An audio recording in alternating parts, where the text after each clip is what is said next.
खबर दिल्ली से है। बीआरएस नेता के कविता को बड़ा झटका लगा है। आपको बताते चले कि नई शराब नीति के कथित घोटाला मामले में बड़ा झटका लगा है। राउज एवेन्यू कोर्ट ने अंतरिम जमानत वाली जो मांग थी उस याचिका को खारिज कर दिया है।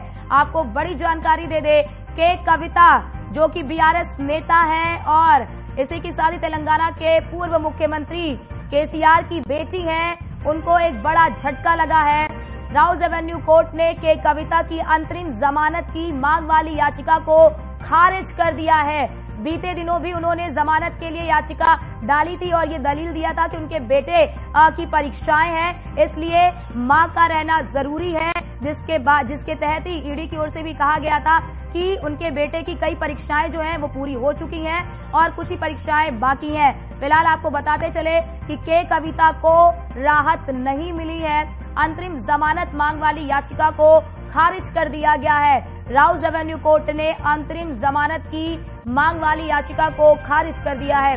बीआरएस नेता के कविता को बड़ा झटका लगा है।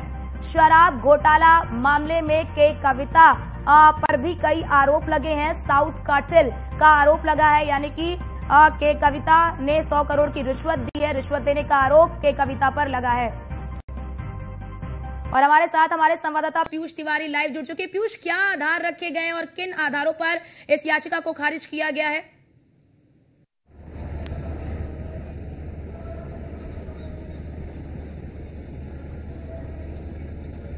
देखिए, अगर हम बात करें तो राउज एवेन्यू कोर्ट ने चूंकि पिछली सुनवाई में ही फैसला सुरक्षित रख लिया था और आज कहीं न कहीं राउज एवेन्यू कोर्ट से फैसला सुनाया गया है, यानी कि बीआरएस नेता की कविता को इस पूरे मामले में राहत नहीं मिली है।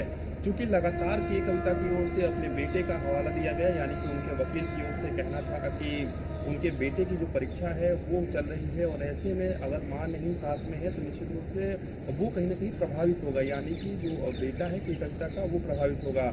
हालांकि ईडी की ओर से जो वकील पेश हुए थे उन्होंने सीधे तौर पे ये कहा कि इनके बेटे की परीक्षा जो है वो 12 में से 7 परीक्षाएं हो चुकी है और इनके पिता और भाई जो है वो कहीं ना कहीं उस बेटे के साथ हैं।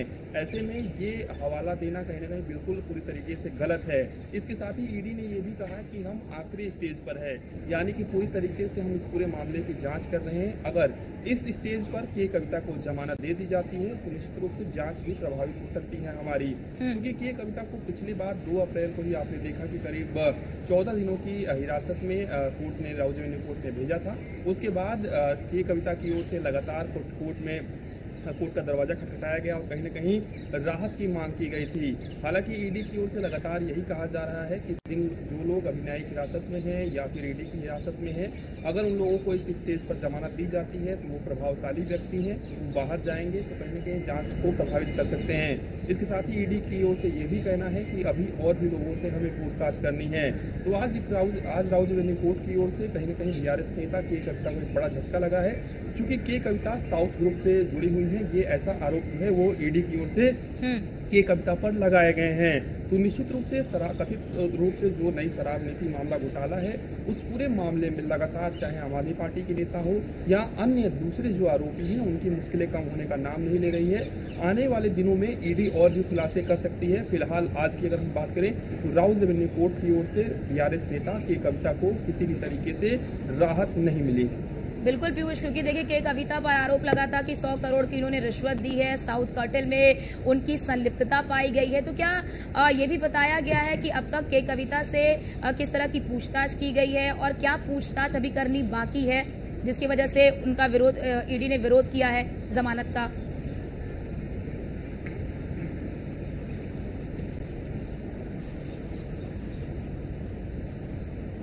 देखिए, जब भी कोर्ट में सुनवाई होती है तो निश्चित रूप से दोनों ही पक्षों की ओर से वकील पेश होते हैं और आमतौर पे जो पूछताछ होती है वो ज़्यादातर जो पूछताछ होती है, ज़्यादातर जो सवाल होते हैं निश्चित रूप से गोपनीय होते हैं। हालांकि ईडी की ओर से ये कोर्ट में जरूर बताया जाता है जो प्रमुख बातें हैं, जो प्रमुख पूछताछ है उसके बारे में जरूर जिक्र किया जाता है। हालांकि ईडी इस पूरे मामले में अभी और लोगों को गिरफ्तार कर सकती है, यानी कि उनसे पूछताछ कर सकती है। ऐसी जानकारी मिल रही है तो ईडी की यही कोशिश है कि किसी भी तरीके से ये जांच जो है वो प्रभावित ना हो, क्योंकि महीनों से जांच चल रही है।